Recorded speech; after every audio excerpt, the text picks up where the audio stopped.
Hello and welcome to my dear friends. First of all, I am so sorry that I couldn't make it early. मेरे प्यारे से दोस्तों ने काफ़ी पहले इस वीडियो की काफ़ी पहले मतलब 2-4 दिन से आप लोग डिमांड कर रहे थे कि socialism in Europe and the Russian revolution को मैं आपको एक्सप्लेन कर दूं. Well, I got time today. तो आज डियर फ्रेंड्स, एक बात को याद रखिएगा कि आज हम जो पढ़ने जा रहे हैं इसकी डिमांड इसलिए भी आ रही थी प्रोबेबली कि बड़ा लंबा सा चैप्टर है और इसमें काफ़ी सारे अप एंड डाउन्स है.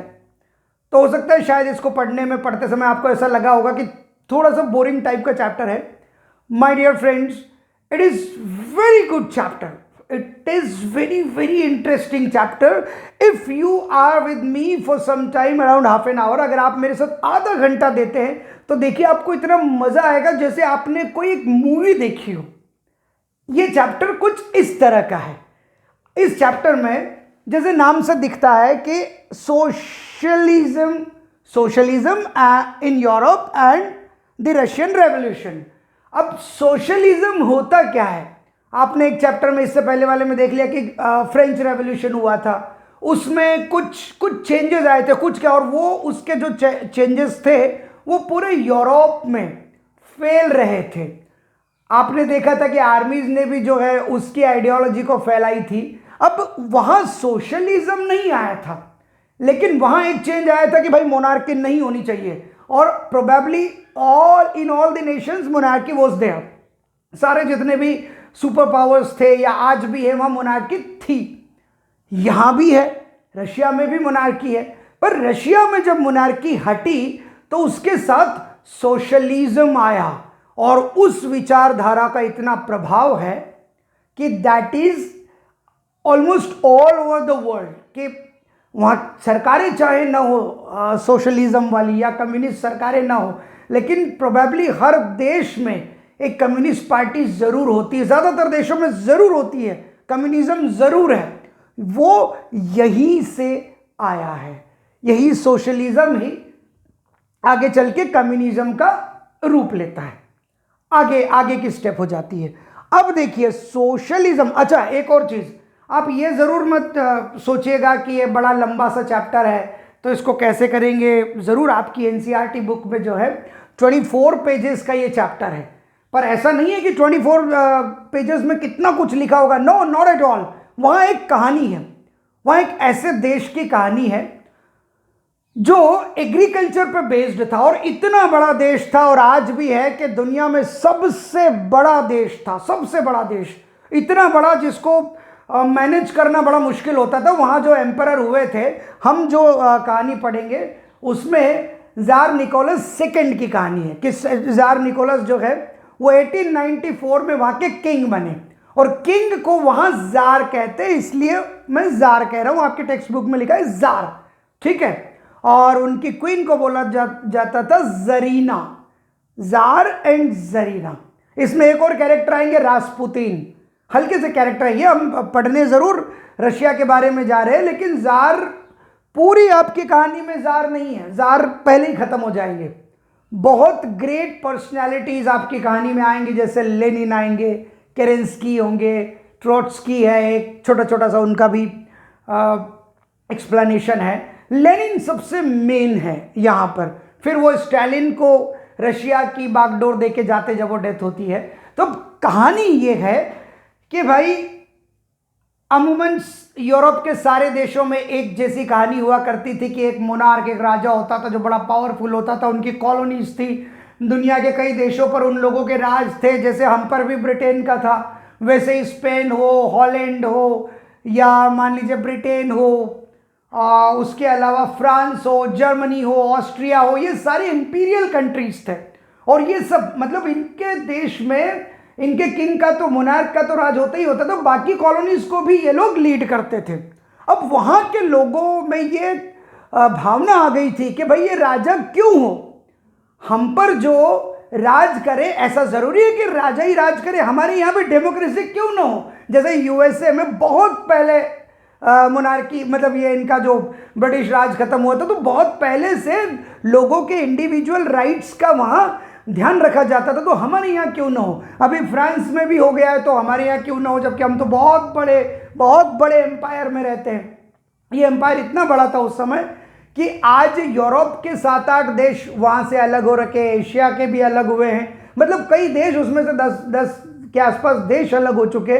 उसके बाद भी 10-15 देश अलग होने के बाद भी वो आज भी दुनिया का सबसे बड़ा देश है। इतने बड़े एम्पायर की आप कहानी पढ़ने जा रहे हो। और इंटरेस्टिंग ये है, मैं आपको एक बात बता दूं कि आज रशिया के पास 6,500 के आसपास न्यूक्लियर वेपन्स हैं। हम उस देश की कहानी पढ़ने जा रहे हैं कि आज जो दुनिया का सबसे शक्तिशाली देश है, हथियारों की होड़ में सबसे आगे है, उस देश की जनता ने कैसे कैसे लड़ाई की है उसके अधिकारों की। ये एक इंटरेस्टिंग कहानी है। अब आपकी जो एनसीईआरटी बुक है उसमें ये 5 हेडिंग्स हैं और हमको इन 5 के अंदर ही रहना है। हम कई बार, मैंने अभी खुद भी वीडियो देखे, जैसे मैं बना रहा हूँ वैसे कई लोग बनाते हैं, दे ऑल आर गुड, पर वो कई बार जैसे ऊपर नीचे और थोड़े से फैक्ट्स इधर उधर हो जाते हैं। हमें जो है इन 5 से स्टिक रहना है and there will be no question except these headings. All questions will be out of these 5 headings only. यहीं से आएगी। अब ये जो 5 headings है उसमें एक एज ऑफ सोशल चेंज, एक दौर आया जिसमें सोसाइटी में चेंज आया, एक सोशल चेंज आया, एक ऐसा दौर था जिसमें सोसाइटी में चेंज आया। चेंज कैसे आया भाई? पहले तो क्या होगा कि पहले लोगों की सोच में चेंज आएगा कि वहां हुआ है तो यहाँ भी होना चाहिए। अब चेंजेस, आपको पता है कि कुछ नेशन स्टेट्स की भावना तो आ ही गई थी कि एक देश होना चाहिए, वैसी भाषा होना चाहिए, ऐसा होना चाहिए, वैसा होना चाहिए। तो रशिया में भी बड़े लेवल पर यह बात अंदर ही अंदर चल रही थी। और रशिया में ये बात करने वाले लोग जो थे वो 3 तरह के थे। आप मेरे वीडियो को रिपीट करके सुन सकते हैं, यही आपकी एनसीईआरटी बुक हो जाएगी, कुछ नहीं छूटेगा। 3 तरह के लोग थे। पहले सोशल चेंज दो की जो एज है, इसमें एक बड़ा इंपॉर्टेंट क्वेश्चन है, वो आपको अभी आ सकता है, टेस्ट में, हाफ ईयरली में आ सकता है, प्री बोर्ड में आ सकता है, बोर्ड में आ सकता है। यहां से एक ही चीज इंपॉर्टेंट है जो आपको पढ़नी, बातें मैं आपको सारी बताऊंगा कि 3 तरह के लोग थे, 3 तरह की आइडियोलॉजीज थी। There were 3 ideologies, there were 3 kind of people who were thinking about their nation, कि नेशन कैसे होना चाहिए। उसमें सबसे पहले थे लिबरल्स। लिबरल्स वो लोग थे जो कैपिटलिज्म में बिलीव करते थे कि इंडिविजुअल प्रॉपर्टी होनी चाहिए, लेकिन देश ऐसा होना चाहिए जिसमें कि एक इलेक्टेड पार्लियामेंट्री गवर्नमेंट हो जो कि सब्जेक्ट टू लॉ हो और एक ट्रेंड जुडिशरी के अंडर में चलती हो। एग्जैक्टली जैसे हमारे यहाँ है कि इलेक्टेड लोग होते हैं पार्लियामेंट्री, जो कि लॉज बनाते, लॉज के हिसाब से हो, और उनको मैनेज करने के लिए ट्रेंड जुडिशरी होती है, अदालत होती है। वैसे उनकी सोच थी, मतलब बड़ी ग्रेट सी सोच थी। किनकी? लिबरल्स की। नाम से ही लग रहा बड़े लिबरल थे। और उन्होंने ये कहा कि सारे रिलीजन्स के लिए हो, वो सब तरह के लोगों के लिए हो। अगर आप 100 साल 150 साल पहले की बात करेंगे तो देशों में रिलीजियस फाइट काफी होती थी, रिलीजियस बेस्ड काफी सारी चीजें होती थी, ऑलमोस्ट वही होती थी। तो उन्होंने कहा कि जो सारे रिलीजन्स को, which could tolerate all the religions in the country, बड़ी अच्छी बात थी। लेकिन ये एक और चीज चाहते थे कि राइट टू वोट उसी को हो जिसके पास प्रॉपर्टी हो। मतलब बात से समझ में आ रहा है कि ये लोग समझदार तो थे, लेकिन अपने तक वो दायरा रखना चाहते थे कि वोट कौन दे सके, मतलब गरीब मजदूर वोट न दे सके। And they were not ready for the voting right of women. वो न वीमेन को चाहते थे वोट देना और ना ही मेन विदाउट प्रॉपर्टी को, मतलब दे वर नॉट डेमोक्रेट्स। वो पार्लियामेंट्री गवर्नमेंट चाहते थे, डेमोक्रेट्स नहीं थे, ये थे लिबरल। उसी के साथ दूसरे थे रेडिकल्स, नाम से लग रहा है उग्र। रेडिकल्स ये चाहते थे, अच्छा ये लिबरल्स को मोनार्की से प्रॉब्लम थी, जैसे आपने बता दिया पार्लियामेंट्री है, रेडिकल्स का ऐसा था, उनको मोनार्की से बहुत ज़्यादा परेशानी नहीं थी, उनको यह परेशानी थी कि जो लैंड, जो प्रॉपर्टी कुछ ही जगह पे कॉन्सेंट्रेटेड हो गई है, ये नहीं होनी चाहिए। लैंड का, प्रॉपर्टी का डिस्ट्रीब्यूशन होना चाहिए बराबरी से, number 1। Number 2, they supported women for vote. उन्होंने वीमेन को सपोर्ट किया कि वीमेन के लिए और मजदूरों के लिए वोट राइट होना चाहिए। मतलब ये एडल्ट, यूनिवर्सल एडल्ट फ्रेंचाइजी में बिलीव करते थे, रेडिकल्स नहीं करते थे, ये करते थे। लेकिन इनका यहां एक अजीब बड़ा पॉइंट था कि जो गवर्नमेंट बने वो मेजोरिटी के हिसाब से बने, और मेजोरिटी मतलब रिलीजियस मेजोरिटी के हिसाब से गवर्नमेंट बने और उनके बारे में पहले सोचे। यहां तो एक प्रॉब्लम हो सकती थी कि भाई मेजोरिटी के हिसाब से गवर्नमेंट, अच्छा यहां पर जो उस समय रशिया में रिलीजन्स थे, मेन एक रिलीजन था कि रशियन ऑर्थोडॉक्स क्रिश्चियनिटी जो थी वो वहां मेनली थी। और फिर आपने पढ़ा होगा कि प्रोटेस्टेंट्स और कैथोलिक्स जो थे वो पूरे यूरोप में थे, वो यहां भी थे। रशिया में बुद्धिस्ट भी थे, रशिया में मुस्लिम्स भी थे, ये सारे थे। तो ये सबकी बात नहीं करते थे, रेडिकल सबकी करते थे, ये सबके नहीं करते थे। रेडिकल एडल्ट फ्रेंचाइजी में बिलीव नहीं करते थे यूनिवर्सल, और ये करते थे।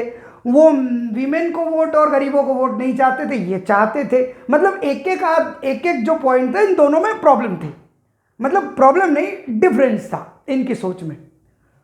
तीसरी जमात जो थी वो थी कंजर्वेटिव्स। कंजर्वेटिव नाम से समझ में आ रहा है, कंजर्व करने वाली आइडियोलॉजी, पुराने लोग।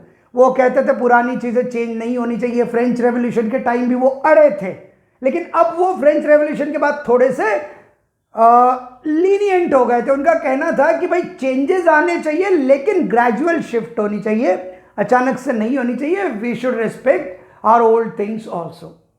ये 3 लोग। ये क्वेश्चन आपको जरूर आना है, आप लिख लीजिए इसको, 2-3 बार पलटा के सुन लीजिएगा। You are through with the question. उसके अलावा कुछ सोशलिस्ट थे, सोशलिस्ट नेशनलिस्ट थे, कुछ रेवोल्यूशनरीज थे, जिनके अपने अपने इसी दिशा में थिंकिंग चलती थी कि भाई देश ऐसा होना चाहिए, there should be no monarchy, not at all, people should be ruled by the elected people. अब इस सोशल चेंजेस में काफी सारे चेंजेस ये आ रहे थे। अब ये तो आपने सुन ली विचारधारा की, सोशल कैसी होनी चाहिए सोसाइटी। अब सोसाइटी की हालत क्या थी, अब आप ये सुन लीजिए। रशिया एग्रीकल्चर बेस्ड कंट्री था, और इस लेवल पे था कि they were dependent 85% on agriculture, means they were working in agriculture 85%। बाकी पूरा यूरोप अगर आप देखेंगे तो वो 40 से 50% के बीच में एग्रीकल्चर होता था, बाकी सब इंडस्ट्रियलिस्ट थे, इंडस्ट्रियलाइजेशन था वहां। यहां इंडस्ट्रियलाइजेशन नहीं था, ऑलमोस्ट नहीं था। 85% means it was growing grains, it was producing grains for themselves also, and they were a huge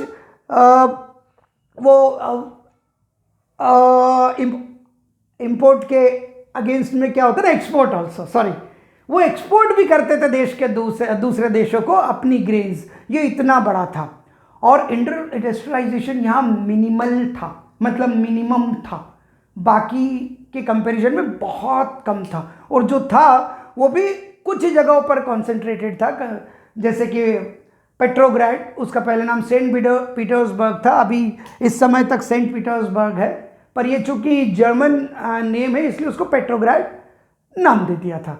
वहाँ था, और मॉस्को में था। मतलब आप समझ गए कि यहाँ किसान बहुत थे, किसान बहुत थे, वो परेशान बहुत थे लैंडलॉर्ड से, ठीक है। उसके अलावा जो मजदूर थे, अब चूंकि ये एज रेवोल्यूशन की भी है, इंडस्ट्रियल रेवोल्यूशन, बहुत देर से इसका चैप्टर आया है, आपने ध्यान से सुना हो अगर, तो 1894 में जार निकोलस सेकंड ने लिया था। तब तक तो कई देशों में रेवोल्यूशन हो चुकी थी। इंडस्ट्रियल रेवोल्यूशन को बहुत समय हो गया था, हम बहुत समय से गुलाम थे इसके पहले ब्रिटिशर्स के। तो यहाँ इंडस्ट्रियल रेवोल्यूशन का असर यहाँ भी था, और बड़ी तेजी से रेलवे लाइन्स बिछाई जा रही थी, इंडस्ट्रीज बन रही थी, हैंड क्राफ्ट्स वगैरह के काम करते थे। वहाँ के जो लोग थे, किसानों के अलावा जो मजदूर भी हुआ करते थे, वर्कर्स हुआ करते थे, वो भी तरह तरह से डिवाइडेड थे। उनमें सुपीरियरिटी इंफीरियरिटी कॉम्प्लेक्स थे। कोई अगर लोहे का काम करता है, कोई दूसरे मेटल का काम करता है, तो कोई दूसरे सर्विसेज के काम करता है, तो कोई सोना चांदी का जो भी काम करता हो, तो उनमें इंफीरियरिटी सुपीरियरिटी कॉम्प्लेक्स थे, उनमें डिफरेंसेस थे, लेकिन वो यूनाइट हो गए थे क्योंकि फैक्ट्री ओनर्स जो भी थे वहाँ पर हालत इतनी ख़राब थी, क्योंकि नए नए शहर बस रहे थे, नया नया इंडस्ट्रियल रेवोल्यूशन के हिसाब से इंडस्ट्रीज डल रही थी, तो जो वर्कर्स थे वहाँ पर उनके living condition very bad, it was very bad. वो रूम में तो कई बार, एक तो उनका वर्किंग आवर्स जो थे आप सुनकर घबरा जाएंगे, 15 आवर्स, 12 आवर्स, 15 आवर्स, और वेजेस मिनिमम थे। जार ने कोशिश की थी सुधारने की, पर चूंकि उसको बहुत ज़्यादा इंटरेस्ट नहीं था, वो उतना नहीं कर पाया, और लोगों में बड़ा गुस्सा था कि 15 घंटे काम करेंगे तो फैमिली का क्या। अब फैमिली की बात बताऊं तो जो लोगों को अकोमोडेशन था रहने के लिए फैक्ट्रीज वाला, वो रूम्स के साथ डॉर्मेट्रीज जैसा था, मतलब बेड लगे होते थे और वहाँ भी शिफ्टिंग में रह सकते थे। It means you have a proper time to come and relax, and after your time you have to go because another one will come। ये हालत थी, जानवरों जैसी हालत थी वहाँ पर। मिनिमम वेजेस थे वहाँ पर और मैक्सिमम वर्किंग थी, और उनके कोई राइट नहीं थे। हो सकता है वो कुछ ना कहते, लेकिन दुनिया में आने वाले चेंजेस को वो देख रहे थे कि वहाँ फ्रांस में क्या हालत है, यूएसए में कैसा है, ब्रिटेन में कैसा है, रशिया में ऐसा क्यों, हम इतने बड़े एम्पायर के लोग हमारे साथ ऐसा क्यों है। वो जागरूक हो गए थे, इसलिए उसके लिए लड़ने को तैयार थे। अब एक तरफ ये वर्कर्स थे, एक तरफ गांव में फार्मर्स थे, और फार्मर्स पीजेंट्स थे, और पीजेंट्स के नाम आते ही हमको ऐसा लगता है कि बेचारा गरीब और मजबूर किसान, पर रशिया के किसान में ये बात नहीं थी, सब जगह मजबूर थे। रशिया वालों ने इसका अपोज करना बहुत पहले से शुरू कर दिया था लैंडलॉर्ड्स का, और वो छीनने भी लगे थे, लैंडलॉर्ड्स को मना करने लगे थे कि we are not going to pay you this and that.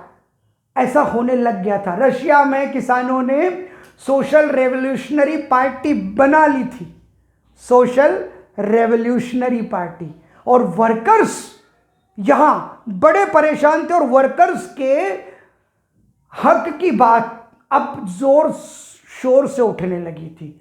उसके लिए धीरे धीरे अलग अलग पार्टीज, यूनियंस बनने लगी थी, और जार को जैसे ही पता चला कि यूनियंस बनने लगी है, तो जार ने सारी तरह की पॉलिटिकल पार्टीज को इलीगल ठहरा दिया था। उसके बोर्ड को छोड़कर, उसकी जो पार्लियामेंट्री जो स्टेट्स वगैरह जो भी होती थी उसको छोड़कर बाकी सबको उस इलीगल ठहरा दिया था। 1898 में एक पार्टी बन गई थी, सोशल डेमोक्रेटिक पार्टी, जिसमें लेनिन थे। वो बन चुकी थी, लेकिन वो छुप कर काम करते थे, वो यूनियंस बनाते थे, वो स्ट्राइक करवाते थे, वो न्यूज़पेपर छपवाते थे, लेकिन छुप कर, क्योंकि बड़े पैमाने पर जार जो है अरेस्ट करवा देता था। जार को ऐसा लगे कि मेरी पावर में कोई कुछ नहीं होना चाहिए, उसकी सेंसरशिप भी थी, तो उसके खिलाफ सीधे सीधे नहीं कर सकते थे, इसलिए छुप के करते थे। कौन? ये सोशल डेमोक्रेटिक पार्टी जो थी रशियन, वो आगे चल के उसी की कहानी टोटल आखिरी तक है। आपको लेनिन याद रखना है, लेनिन। और इसके दो तरह के लोग थे जब वो टूटी, क्योंकि ये जो पार्टी बनी, अब इसको आप ध्यान से देखिएगा, देखिए दो लोग हैं यहाँ, पेजेंट्स हैं, वर्कर्स हैं। जो रशियन डेमोक्रेटिक सोशल जो वर्कर्स पार्टी, जो पार्टी बनी थी, उसमें क्या था, उनकी ये सोच थी, एक कुछ लोगों की सोच ये थी कि जो पावर हो, अब तो वर्कर्स, गरीब वर्कर्स की डिक्टेटरशिप हो जाए, क्योंकि वो बहुत परेशान हो लिए। और कुछ एक की ये सोच थी कि नहीं, ये सबके लिए हो, जैसे आपने लिबरल्स का देखा था कि वो सबके लिए हो, सारे रिलीजन्स के लिए हो, किसानों के लिए भी हो, वर्कर्स के लिए भी हो, और वो लोग भी जो ऊपर वाले हैं अगर वो साथ में आना चाहे तो that is okay, but Lenin was very particular about the workers. तो ये खुद भी 1902 में स्प्लिट हो गए थे, 5 साल रहे और ये स्प्लिट हो गए, और इनमें 2 नाम बड़े फेमस हुए, बोल्शेविक्स और मेंशेविक्स। बोल्शेविक्स, मेंशेविक्स। बोल्शेविक का मतलब ये होता है मेजॉरिटी, और मेंशेविक्स का मतलब था माइनॉरिटी, पर था बिल्कुल इसका उल्टा। बोल्शेविक्स जिसकी लेनिन अगुवाई करते थे वो कभी मेजॉरिटी में नहीं आए, वो माइनॉरिटी में थे, और जो मेंशेविक्स थे वो मेजॉरिटी में थे। अब भाई चलिए ये टूट गए, कोई बात नहीं, लेकिन ये लोग लड़ रहे हैं, ये लोग बना रहे हैं अपने अपने लेवल पर। फिर कुछ घटनाएं ऐसी होती है कि ये लोग यूनियंस बना रहे थे, जो फैक्ट्री में काम कर रहे थे, फैक्ट्रियों में उनकी यूनियंस होती थी। पॉलिटिकल यूनियंस जो है इलीगल थी, लेकिन फैक्ट्रीज की होती थी। अगर अधिकार मांगने जाएं, यह परेशानी ये थी इस जगह पर कि जो फैक्ट्री ऑनर्स, लैंड ऑनर्स थे, वो बहुत स्टिफ थे, वो मजदूरों के अधिकार देने को तैयार नहीं थे, and they were making very good, very big profits out of it, because Russia was the exporter, grains का हो या इधर भी जो बढ़ रहा था, तो वो they were not thinking of their rights, workers rights, तो वो मान नहीं रहे थे। एक बार क्या हुआ, एक घटना ने सब बदल दिया, और and it led to Russian revolution, Russian revolution को जन्म दिया। और वो ये था कि एक बार क्या हुआ, आपको नाम याद करने की जरूरत नहीं है, कि किसी बड़ी फैक्ट्री से 4 यूनियन लीडर्स को, 4 वर्कर्स के लीडर्स को डिसमिस कर दिया बिना किसी नोटिस के। वहां यही होता है, हायरिंग फायरिंग खूब चलती थी, आप नहीं समझ में आ रहे, आप कमजोर लग रहे, आपको फायर कर दिया, जा, उसके कोई अधिकार नहीं होते थे। तो इसके अगेंस्ट में 1,10,000 लोगों ने पहली बार मार्च किया। फादर गेबॉन एक व्यक्ति थे, उनकी लीडरशिप में उन्होंने ये मार्च किया और एक बड़ी स्ट्राइक की, और वहां आर्मी की मदद से गवर्नमेंट ने अटैक कर दिया उन पर। वहां उसी वक्त 100 लोग मारे गए, 300 वुंडेड हो गए। They called it bloody Sunday. और यहां से फिर उनके मन में आ गया, हर यूनियन के मन में आ गया, लोगों के मन में आ गया कि अब इस राज को उखाड़ फेंकेंगे, अब जार को उखाड़ फेंकेंगे, we are not going to tolerate this tsar any more, अब हम इसको हटा देंगे। फिर ये सारे के सारे अपने अपने लेवल पर एक्टिव हो गए, बोल्शेविक्स हो, मेंशेविक्स हो, सोशल रेवोल्यूशनरीज हो, जो भी थे वो सब एक्टिव हो गए, और एक सीरीज सी चालू हो गई अपोज करने की, स्ट्राइक्स की। तो जार ने क्या किया, सबको तो बैन कर ही रखा था, उसने एक ड्यूमा बना दिया। ऐसा नहीं था कि उसको बहुत इच्छा थी उनके अधिकारों की, पर एक ड्यूमा बना दी, एक ऑर्गेनाइजेशन बना दी कि चलो आप लोग एक काउंसिल हो जाएंगे और बताइएगा, we will work accordingly, you don't worry. और ड्यूमा बनाया उसके अपने लोगों को लेकर, और वो भी जो ड्यूमा में आए वो भी जार की बात को अग्री नहीं करते थे, वो भी बात तो करते थे कि you have to think of the people, you have to think of the peasants, you have to think of the workers. तो उसने 75 डेज के अंदर उस ड्यूमा को कैंसिल कर दिया, डिसमिस कर दिया। फिर एक ड्यूमा बनाया, उसे भी उसने 3 महीने के अंदर कैंसिल कर दिया। फिर उसको ऐसा लगा, जो उसने अगला 3rd ड्यूमा बनाया, उसने उन कंजर्वेटिव्स को ले लिया, मतलब ये इनके रिप्रेजेंटेटिव ही थे, थोड़े से ऊपर लेवल के थे, जो मैंने आपको बोला रेडिकल्स, लिबरल्स, कंजर्वेटिव्स। तो उन्होंने कंजर्वेटिव्स को ले लिया अपनी पार्लियामेंट में, और ये दिखाने के लिए कि your representatives are coming with us, but they were conservatives, they believed in the slow process, slow gradual change, वो ग्रेजुअल चेंज में बिलीव करते थे, और जार के हिसाब से चलेंगे वो, क्योंकि वो पुरानी चीजों को, वो मोनार्की को सपोर्ट करते थे, और वो पैसे वाले होते थे। कंजर्वेटिव वही हो सकता है पुरानी चीज़ों को संजोने वाला जो खुद में कैपेबल होगा उसको कोई फर्क नहीं पड़ता किसी को क्या प्रॉब्लम हो रही है। तो लोग फिर नहीं रुके और आ गया वर्ल्ड वॉर फर्स्ट। आपको पता हो कि 14 to 19 वर्ल्ड वॉर फर्स्ट चला है, 18। वर्ल्ड वॉर फर्स्ट जैसे ही हुआ, एक तरफ रशिया, ब्रिटेन, फ्रांस लड़ रहे थे, दूसरी तरफ जर्मनी, ऑस्ट्रिया और टर्की लड़ रहे थे। किसी एक फ्रंट पे तो रशिया अच्छा लड़ रहा था, मतलब ये लोग खैर लीडिंग में थे, पर इस वर्ल्ड वॉर में ने रशिया की बिल्कुल ही कमर तोड़ दी। जार के जाने का रीजन बन गया वो, और वो इसलिए, ये आपके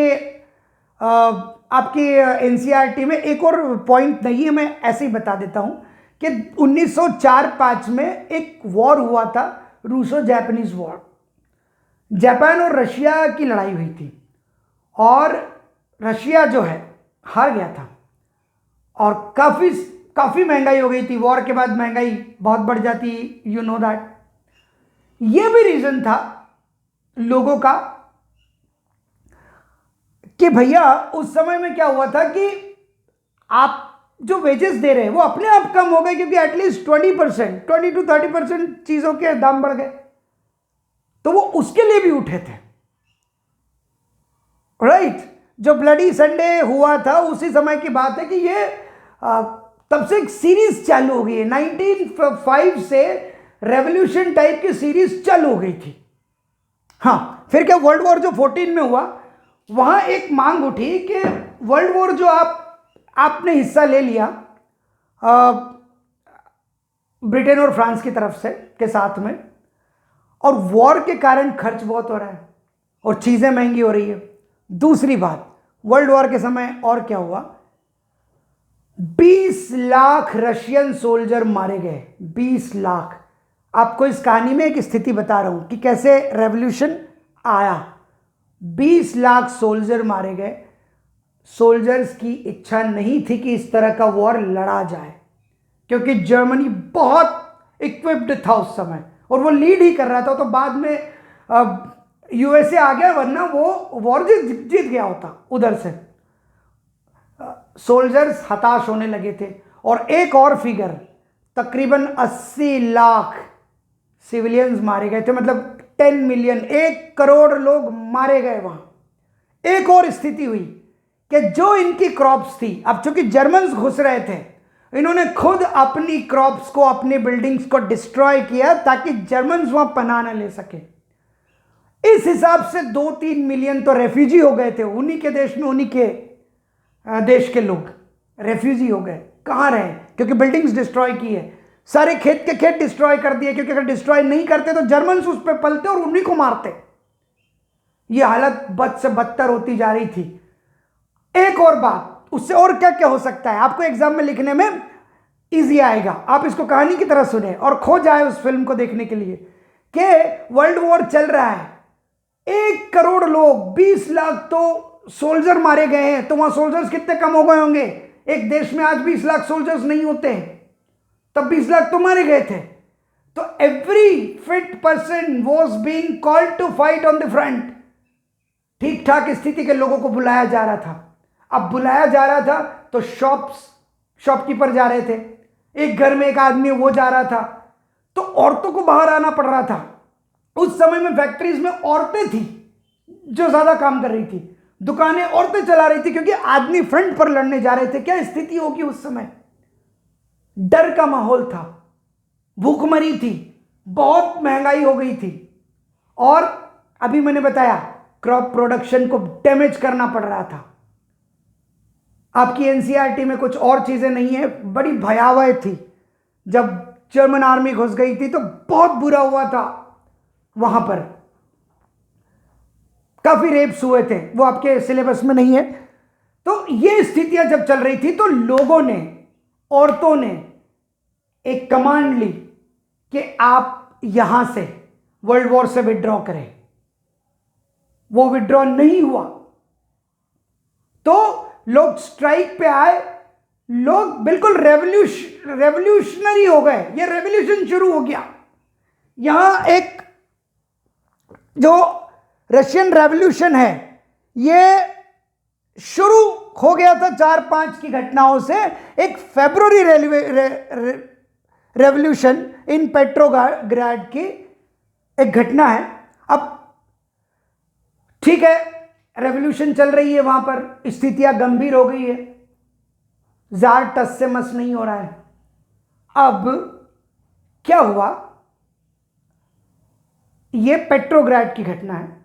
पेट्रोग्राड में एक स्थिति थी कि नदी के 2 किनारों पर एक तरफ वर्कर्स रहते थे और एक तरफ एलिट क्लास रहती थी। वहां से समझ में आता था कि क्या डिफरेंस है रशिया में, कि कुछ लोग कैसे रहते, कुछ लोग रोटी और ब्रेड के लिए प्रोटेस्ट करना पड़ रहा है क्योंकि पैसा नहीं है, फसलें नहीं है, महंगाई खूब है, आदमी फ्रंट पर लड़ रहा है, आएगा नहीं आएगा पता नहीं, क्योंकि वो जर्मनी से मुकाबला कर रहा है। इन्होंने मार्च कर दिया। अब एक बड़ी इंपॉर्टेंट सी चीज आएगी, आप देखिएगा, ये 2017 आ गया है, 3 साल हो गए हैं वर्ल्ड वॉर को, 2017 आ गया है। सुबह सुबह 22 फरवरी की बात है, कई महिलाओं ने मार्च करके स्ट्राइक कर दी कि अब ये नहीं चल पाएगा। कोशिश की जार ने, उन्होंने कहा आप हमको रोटी दो, आप हमको ये सारी चीजें मुहैया कराओ, and we are not in the favour of world war at all because our men are dying.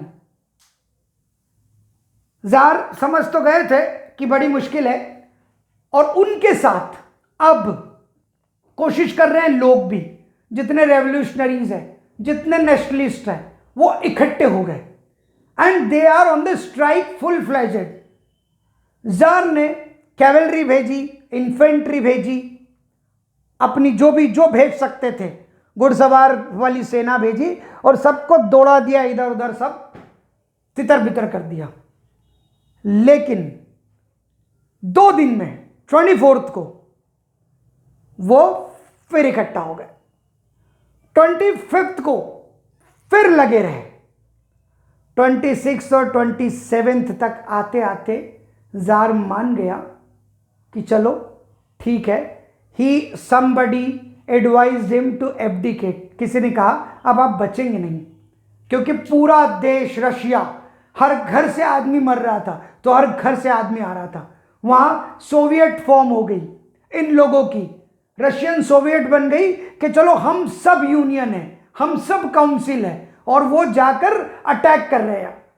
अब वो जार के सामने आ गए, तो किसी ने कहा जार से कि अब आप छोड़ दीजिए। कहा जाता है कि जार ने अपने भाई से भी कहा था कि क्या आप कुछ समय के लिए गद्दी पर आओगे, बट ही रिफ्यूज्ड कि अब मारा जाएगा जो भी किंग के रूप में आएगा। तो उसने